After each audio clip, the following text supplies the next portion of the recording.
Hey folks, it's Pat here. Let's wrap up this Battle of the Eastern Solomons. So far, recap of the last three videos. First one, we set up the plan. Second one, we kicked the Japanese in the nuts. And the last one, we punched them while they were in the dirt. So right now, I think that we've got three Japanese carriers that are on the bottom of the ocean. And we've still got all three of our carriers. So we got birds coming back from that last strike. They're going to head towards the Saratoga, Enterprise, and Wasp right here. And we got the North Carolina group chasing down this this convoy here that was supposed to be heading towards Henderson, but I bet you they think that was a bad idea by about now. So we're going to round out this battle here and see exactly how it goes. And last but not least, remember that we've got this group over here that might be heading towards Gilly Gilly down here. We might be able to do something about that, but I'm not quite sure just yet. We're going to have to see. So first things first, let's move our carriers. I think the Japanese are done with us, so these guys are going to boogie out of here. And so we might want to start moving our carriers this way, down here, just so that we might be able to do something about this in the next morning. So we still got 3 days of battle left, so we got a little bit of time here. So let's take a look. Saratoga, we're still getting our air group back, so we don't want to move too far away, but if we head towards this way, they'll be able to catch us on the way over there. So let's go ahead and do that. Let's check all our other groups here, because I think last time the Enterprise got a little beat up. Saratoga's still good. Minneapolis can still make 33 knots, even though she's got some hail damage on her here. And Enterprise is still good for 33, so that's good as well. Next one is the Wasp. Wasp is in great shape, and I was really glad about that, because traditionally this carrier, even though it made it through this battle, it was torpedoed by a submarine shortly thereafter, and it just can't take that much of a hit, even though she is a really pretty looking ship. So we'll have to be a little bit careful with her. She's still on waiting for mission recovery, and she's only got fuel for 3 days. Well, that's not good.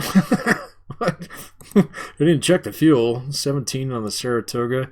Enterprise is 16. Wasp is really short on gas. So we might have to do something else with her. Oh, I wonder if that's what these guys were supposed to do. I wonder if they were actually supposed to go fuel up the Wasp. That would be these guys way down here. Usually you have orders for that, though. There's no orders for that. It might just be the way this scenario is set up. Anyway, I hadn't looked at this group in a while. We're going to try and use them to scare off these guys a while ago. It seems like they're not going for us, so we can just go ahead and head these guys towards Australia here. Go ahead and head towards Townsville. That'd be fine. But the Wasps, ooh, we got to pare her speed down a little bit, and why don't she head towards a friendly base as well? Maybe we'll send her down towards Spiritu. Be a good one. Alright, so she'll get her birds back. So we'll still have the Enterprise and the Saratoga. Yeah, I didn't even look at that. Okay, well, that won't affect too much. So North Carolina group's still going after this sighting number 6, which of course is that, let's see, sighting number 6 is still that transport group. So it's getting dark here, so she'll be able to find them eventually and hopefully put that last transport down, which will basically lock in a victory for us. But let's just go ahead and run with this here a bit. Let's get our birds back and see what's going on. And we'll see if we can do something about Gilly Gilly tomorrow and make sure that all these guys stay away from Henderson. There's our surface combat. Let's go ahead and polish off that last transport, shall we? So still got a full group here with the light cruiser and that transport, but none of those guys have 16-inch guns. Let's just see how this goes. So hopefully they don't all boogie out of here. So that transport can probably only make about, well, fast enough to get out of there. So let's just go ahead and keep running this. Maybe we can pick off all their escorts while we're at it. So looks like, nope, everybody's gone. Actually, we probably could have shot at them that time, but that's okay. I'm not too worried about it just quite yet, because they're going to keep chasing those guys here all night. And you guys might get to see some surface combat in this video if there's no more carrier action left. Actually, I had to go upstairs and get a book. And so if you stick with me here at the end, I got a little story for you at the end of this video today that you might enjoy. But let's go ahead and let's do some shooting first. So this transport did not run away. Of course, North Carolina, our battleship right here can shoot all the way across the screen. So let's go ahead and put some 16-inch shells into that transport here. There we go. Splash. Well, at least he knows we're serious. Okay, so nobody else decided to stick around, or that guy decided to split, but this cruiser, this light cruiser, decided to stick around, and that is in their van. So let's go ahead and shoot at the van and keep closing with these guys. Maybe we can pick off a few of their escorts here real quick. Bam! Bam! So he's like, oh, I'm out of here. So we got one little guy left there in the rear. All right, let's go ahead and make sure that he remembers that's a really bad idea. And go ahead. Now those heavy cruisers can shoot at him too. Bam! 16-inch shells hit. And I don't know if you can see this because my mug might be in the way, but we just killed that guy. We just headshotted him. So let's just keep going here, shall we? And let's see if we can chase down that last transport. Looks like our birds are getting it back before it's dark. Nice. So remember this carrier group here, Wasp will split off and go down this way. These other guys will try and thread their way through these islands, get over here and see if we can do something about this in the morning. So let's just keep running this until dawn. So far this battle's kind of, it hasn't set up at all like the historical one did. Historically, the Japanese came in and put some bombs on the Enterprise, really beat her up bad. But the Americans were able to get a strike off and sink probably that exact same light carrier that we sank yesterday or earlier today on this video here. But it's set up like basically a 3-streak run for the Americans, and that transport just jetted again. But we're going to be able to pick off a couple of his escorts here. Let's go ahead and fire at the rear. So let's see, this is van rear, so this one, because he's still got 2 over here. But basically it set up a 3-streak victory for the Americans, not necessarily tactically, but definitely strategically, because the Americans were able to chase off the Japanese at Coral Sea, and then they chased them off at Midway to great effect. And then finally here at the Eastern Solomons, they chased off the Japanese one more time, even though they didn't sink any carriers, unlike I'm pretty sure what we've done, which is to sink a lot of carriers. Okay, all those guys got away. Let's just keep running with this. And so at this point in time, what the Japanese decided to do was, rather than try and land big transport ships down here, they set up something known as the Tokyo Express, which I'll talk about in just a minute because we got a little bit more surface combat here. It's dark, so we might be a lot closer, but we're not. What is this? There's still one transport left, even though this doesn't look like a transport right here. So let's just close in with these guys and see. Notice that these guys are a little bit closer, and that's because it's dark out. If you run into guys at like 2 o'clock in the morning, you know, they're right next to you, which the Japanese, that can be a little bit dangerous because their torpedoes are gnarly. Let's just keep running with this. It's going to keep shooting at that guy. Oh, actually, we probably could have shot at the transport, but I think we're going to be able to find him. Because, of course, the North Carolina here, let me double check this. Status, North Carolina. I'm pretty sure the North Carolina's got surface radar. Yep, it's got sea radar up to 20 miles. So she should be able to see these guys. So let's go ahead and shoot at this, which I'm assuming that's what their line is. And these guys can't shoot yet, so here we go. But if we polish this transport off, we're good to go. So as far as Henderson being safe, let's see if they get away. Nope, they're not going to get away. So not only is this transport, the Taifuku Mu, is going to get 8-inch shells now, or 16-inch shells. She's also going to get 8-inch shells now, which is not going to work out for her. So here we go, North Carolina, and sunk. Okay, so Glory Hog there, North Carolina, was able to take care of all of that. Now there's no transports left here, so I don't really care about that escort group anymore. So North Carolina, what we're going to do with you is tonight, since those transports are donezo, we're going to start moving them over this way as well. And hopefully the carriers can catch up to them tomorrow. But if not, at least they can provide them maybe a little bit of air cover. Notice the Wasp is peeling off here because she doesn't have any gas. Saratoga is going to thread their way through here, and maybe they'll be able to catch up to North Carolina. But regardless, we'll have some elements in play here to actually stop this in the morning. So let's go ahead and run this till dusk, or I mean till dawn. Let's do that. Run till dawn. So, but as I was saying, historically, after this battle, the Japanese stopped trying to land transports directly onto Guadalcanal. Now, they would try it again, and they would like beach a couple of them there, basically, doing a one-way transport mission. But really, oh, what is this? Oh, that's us. We got a submarine up here that's going to go ahead and shoot at something. So maybe there's a transport, or maybe there's a carrier left, or maybe they'll put some torpedoes in the Kirishima. That'd be awesome. Hopefully they don't get found out. We'll break this here and find out here in just a sec. See what they think they accomplished. Let's go ahead and break that and check that submarine sighting. Let's see what that sighting was. Of course, we know what that one is. And this one was a capital and transports.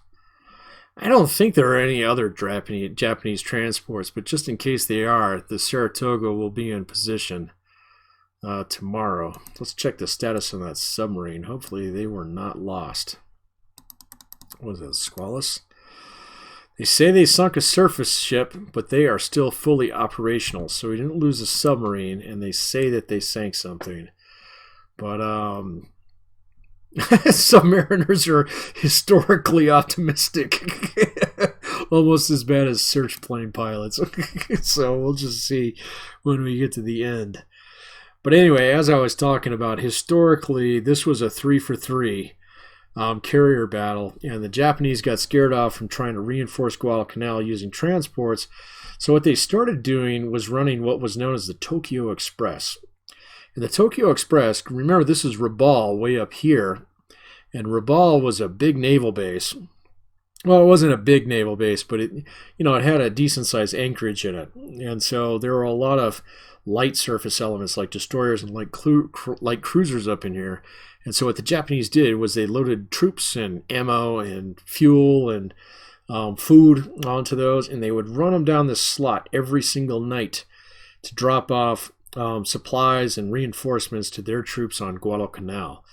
And the U.S. Marine Corps had a hell of a time dealing with those guys for the next several months, okay?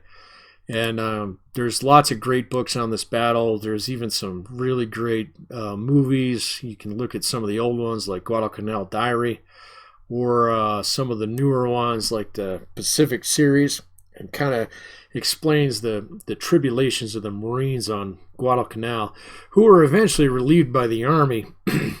But it was really the 1st Marine Corps that won that battle in the beginning.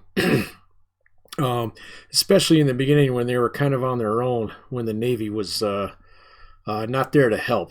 Now, unlike historically, we actually stuck around. Historically, what happened was Frank Jack Fletcher fought this battle, and then he kind of held his carriers down here in reserve, kind of waiting for the Japanese to keep coming back. And Saratoga's working their way through here. Let's go ahead and pour on some gas since we're in daylight now. And they've got lots of it, so we got to do that for the Enterprise as well. They're already at 25 knots. And let's head over this way. We don't want to get too close to Rabaul, but again, we have Cap. And so Cap with land-based bombers is not good for land-based bombers. But eventually we're going to have to see if we find an additional sighting up in here. And here comes Henderson. They're going to go ahead. Nimitz is going to try and attack something here. That's a little bit different. You don't usually see that. Oh, he's going after those that sighting right there. And look at this over here, Rabal. And this is Henderson using Wildcats to dive bomb a destroyer. Of course, we sank the light cruiser. We sank all the transports. So, you know, those guys are just basically target practice. But here's Rabal. Launched a strike at Port Moresby against Kenny over here. Maybe suppress some of his air groups for a little bit. And I know I nerfed myself by not playing the land-based games, the land-based planes on this one. But Kenny has a pretty decent-sized Air Force at his command. Yeah, George Kenny was, like I said, Squalus is still alive, and they're going to attack something else there. That's great. See if they get some more, some more Japanese iron on the bottom of the ocean here. It's good for him. So, but as I was saying, Kenny's got a really, really good Air Force over here that he can use to kind of punch back at the Japanese. I want to check and make sure the Squalus is okay. He says that now they have actually sunk 2 capital ships and they're fully operational. We'll just have to see at the victory screen whether or not that's actually true. Let's keep running here, see if we can spot whatever was heading towards down Gilly's way. There they are, right there and right there. I'm going to go ahead and break this and take a look at those.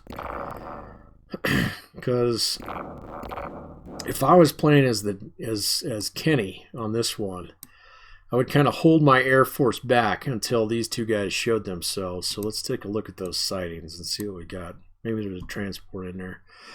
There's not a carrier there. We know that. So that search plane from Henderson, this guy is very optimistic. 7 light elements. And then this one over here is 3 and 3.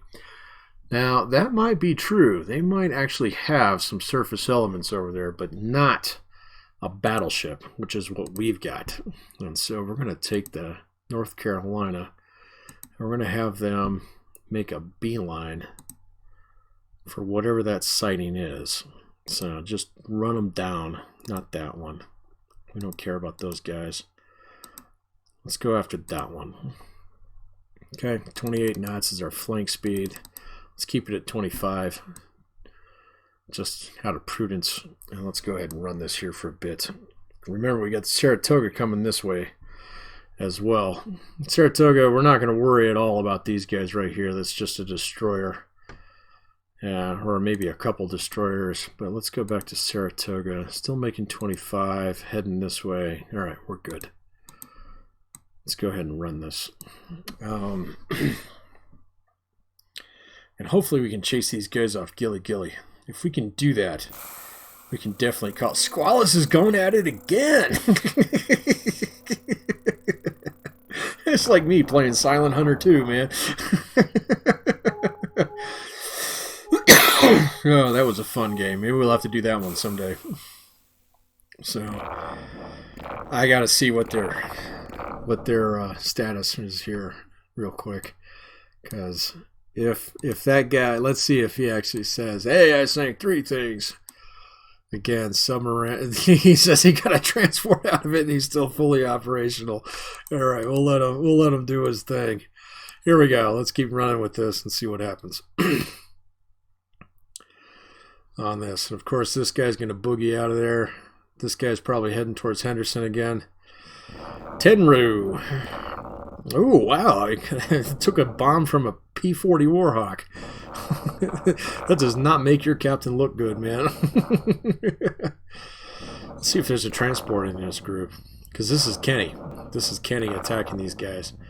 Just like I would if I actually had that control these land bases. Now, of course, Kenny over here in Port Moresby has probably got B-26s, B-15, B-25s. And so I'd be sending just about everything over there. There's a transport right there, Zenyo Maru. That's what we need to actually get rid of. Just to knock off the Japanese from this very last objective that they have. And so that's this group here. North Carolina's making a beeline for them, but it's going to take them a while to get there. They might be able to actually land a couple troops before we can get there. Let's go ahead and run till dusk, because it's already early afternoon. And those guys are close. Those guys are real close. And Zero's attacking Henderson here. We don't worry about that. So Zero's not going to do anything there other than shoot down the Zenyo Maru. Come on, you need a bomb. You need a bomb. Not the destroyer. Not the destroyer. Okay. So, no, you need to put bombs and machine gun bullets into that transport. Because that's the thing that's going to give you guys trouble in the morning. Tatsuta. Another light cruiser. Classic Japanese light cruiser right there. So, of course, none of those guys are going to do well against a battleship, which is working its way towards you. So, even if they manage to land, we might be able to break up their little party here. Here we go. A-20 Havocs would be able to put some holes in these guys. So, if they can hit them, you need to hit that. Nope. Try again. Come on. Nope. So we got a little sideshow going on here. But hopefully they can hit this guy. Yeah. Good job. Our army planes to the rescue. Yeah, that strike might be done. Yeah, that strike is done. So, nope. A little bit more. P-40 Warhawk coming in on a destroyer there. So, I'm not worried about destroyers. Come on, put some bombs on them. They get that fire out. Man. So now, historically, the Army would just come in and strafe the crap out of that thing. Alright, put a million holes in it. And then just watch it roll over and sink with 5,000 Japanese troops on it. So, but of course, we're just playing a game here. So, that's okay. Oh, look at this. Rabaul decided to spot our North Carolina group, and this is those Bettys. They're close enough to launch torpedoes at them now. So, and hit the Portland. Come on, man. It's a Betty. You can see it's a big old bomber. You can see it from a mile away, and you're going to take 2 torpedo hits from these guys. Oh. No torpedoes in that. Yeah. Let's check that out. Status on North Carolina. Oh, man, look at that. Portland got jacked by those 2 torpedoes. Look at their top speed right now. Look at their top speed. That's not good. Fortunately, there's not too much daylight left, so I probably won't get another strike in here, but we got to keep the carriers away from those guys overnight. I mean, they can still beeline it here, but we got to put those carriers down here because we don't want those guys anywhere near Rabaul, just in case. And of course, we got the Wasp down here heading towards Spiritu slowly, and these guys are just right on the outside here. And of course, this North Carolina group is slow now. Oh, no, they lost the Portland. Okay, so Portland rolled over and sank from those 2 torpedoes. So giving the Japanese land-based bombers a bona fide victory. Well, we're going to go get some payback here. So we're still heading towards that enemy task group. Let's make sure we're going after the auxiliary, which is that one right there. And maybe we can catch them in the middle of the night. Saratoga, let's stay away from Rabaul, but close enough where we can actually get to Gilly Gilly in the morning. I think that'll be about enough right there. So run this till dawn and see how it goes. Yeah, those transports are hovering outside, and remember, it's just the one transport, and in this game, to do a invasion, it takes quite a while. All right, so it's not like you just show up and bam, you get the points. You got to sit there for a little bit, And so hopefully about 2 o'clock in the morning, they're going to have a nasty surprise when they start catching 16-inch shells from behind. So we'll just see. So we'll just see how that goes. And historically, this invasion did not happen. Okay, so the Japanese, after their fight up here with Fletcher, they completely waved off, canceled everything, and started running that Tokyo Express. And we're getting close. They're getting real close right here. And remember that North Carolina's got radar on it, and there we go. And so we might be about 3 feet away from them. Yep. So go ahead and shoot at those guys. You guys close. You guys close. And you guys go ahead and close as well, so we can get the no boat in range here as well. Let's go ahead and run this. And do a little night action here. Bam! Surprise! Surprise! I see you. So, probably can't shoot just quite yet. Nope.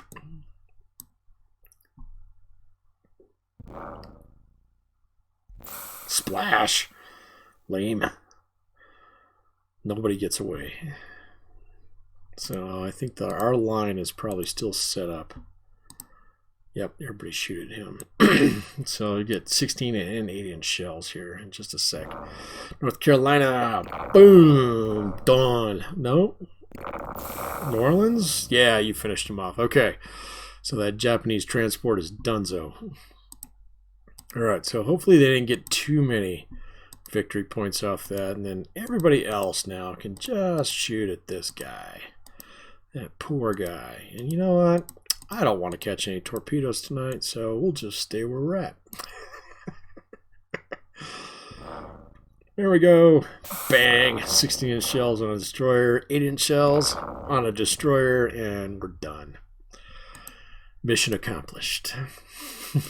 All right, North Carolina, you can get out of there too now. Go ahead and head down here and conserve the gas while we're at it. All right, folks. Well, that's our battle here, so let's go ahead and call it. We are going to run until the victory screen, which is 1 day and 17 hours away. We'll see you there in just a second. A few moments later.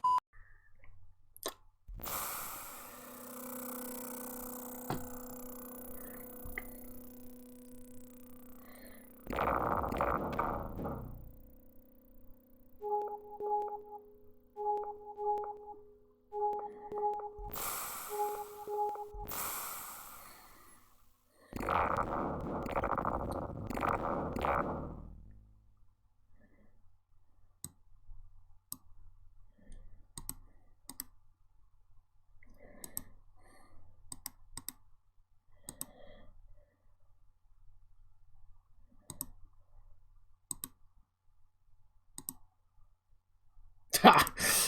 Shit.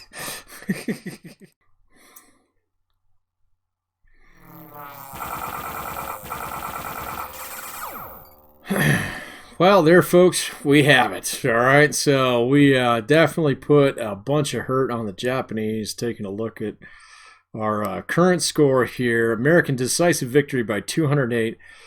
We lost 8 ships on 146 planes, and they got no, well, we didn't have any of that. But they had, we sank 17 ships, 254 planes, and they did get 4 cargo points onto Gilly Gilly here. Now, that's not very many, all right? So we still have a decisive victory here. And this probably should have been 7 ships, but let's just take a look here. Saratoga, the Minneapolis, all right? The USS Minneapolis, of all things, went down right about here because we got ambushed by a Japanese submarine. Well, I was running these guys all the way across here to rendezvous with the Wasp. And just out of bad luck, we lost a heavy cruiser right there. And, of course, the other ships that we lost were everything in the San Fran group. All right, so, of course, sunk by surface combat. And that would include the Salt Lake, the San Fran, and their destroyer escort here. But all 4 of our carriers are good, even though we lost the Minneapolis in this one. Saratoga's good. Enterprise got a little bit of hail damage on her, but she's going to be all right. And then finally, the USS Wasp, which managed to survive this battle. Now, historically, this ship sank just about a week after this battle. Was hit by a torpedo or a spread of torpedoes from a Japanese submarine, and had a lot of weakness in the hull down here. Lit up the Aweigh gas and, of course, their fuel bunkers, and sank. They were able to get almost everybody off, but there's actually some really horrific stories about where the ship went down, which was right about in here somewhere. When everybody was jumping off the ship, basically jumping into, water full of sharks. And that's, that's kind of a recurring theme amongst some of the books that you read about, this battle on Guadalcanal. But fortunately here we only have digital sharks, and so that's good. But, today with our battle, we got out with all three carriers. We probably sank all the Japanese carriers, but let's go ahead and check it out here real quick. I'm going to click on the carrier button here, and yes, Shokaku, Zuikaku, and their light carrier are all on the bottom of the ocean, all within very close proximity. And so that first strike probably did them in. Let's see what else we sank. So here's Nagumo. All right, so with their primary carry group, Shokaku, and of course Shokaku and Zuikaku are done.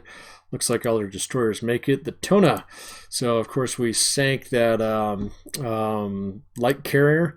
The Chikuma with the two battle cruisers, including the Kirishima, who looks like she shrugged off those bomb hits that we put on her, along with all of her heavy cruisers. And this is a seaplane tender. We don't care about that. Myoko. All right, so this was a escort group here. And I think those were those heavy cruisers that we were putting a few pot shots on. Looks like they didn't lose any of those. And then finally the Mutsu, all right, which is interesting because I don't even know where this group was. Let's check that out. The Mutsu is an old school battleship, and I bet you that submarine got her way up there. So not only got that, but got one of the tankers. You know what? That was our hero submarine that sank 3 ships. Looks like, they weren't exaggerating their reports. They got an old battleship, the Mutsu, and one of those tankers way up in here. Okay? And then, of course, Mikawa here. Let's check out that. This is that transport group that was going after Henderson. We got all of them except for one lone survivor destroyer right there, and that's great. And then, of course, this other one, this was a heavy cruiser group that probably had a bombard mission. Yep, bombard mission, come in and soften up Henderson. We put a pretty good dent in them with not only the San Francisco group, but then the North Carolina group. And, of course, Henderson put a few bombs on them, but looks like 2 of their heavy cruisers got away, not without a little bit of damage right there. So I'm happy about that. All right, so overall, this was a resounding success for the U.S. Navy. Looks like we've managed to fight off the Japanese Navy, protect the Marines on Guadalcanal, and so they can start doing their thing to push the rest of the Japanese off this island, which traditionally took quite a bit more time. So I feel a lot better about this battle than I did in the Midway battle. And this has kind of reignited my belly fire for this game. But like I said before, I promised you a story at the end. And that story is going to focus on this ship right here in the North Carolina group, which is the USS New Orleans. Now, the No Boat is one of my favorite ships in this entire World War. Okay? Tons of battle stars. We've participated in just about every battle, but this is the last time we'll see her until we get to the Philippine Sea. And that's because about 2 months after this battle, she was almost cut in half during the Battle of Tassafaronga. And I have an affinity for this ship because I had a relative on it. And my relative in particular wasn't, he wasn't the captain of the ship or anything like that. He was a baker, of all things. And I've got a great story here that I want to share with you from a book that's kind of rare, but it's also very special to me. And so I want to share a story with you about my uncle. And so the author of this book wrote the following: "My favorite story of the bake shop crew was early one morning, the mixer was making an ungodly racket and I couldn't get back to sleep. so I walked over to the bake shop. All the bakers were hard at work, and Lou was at the mixer throwing flour and other condiments into the big bowl. He was also cracking eggs into the mixture. Every once in a while, he would throw a piece of eggshell into the batter and mutter, "That'll show the bastards." I watched what was going on and asked him, "What the hell do you think you're doing?" Lou said he was making some sheet cakes. I said, "That's not what I meant." "All right, what about the eggshells?" He said that some of the members of the crew had complained to the supply officer, a Mr. Tolbert, that the bake shop was using powder eggs, and by God, he was going to prove the bastards that the eggs were fresh. Never a dull moment in the bake shop. And so, with this battle in particular, since we won't see the New Orleans for a while, here's to you, Uncle Lou, and we'll see you all in the next video.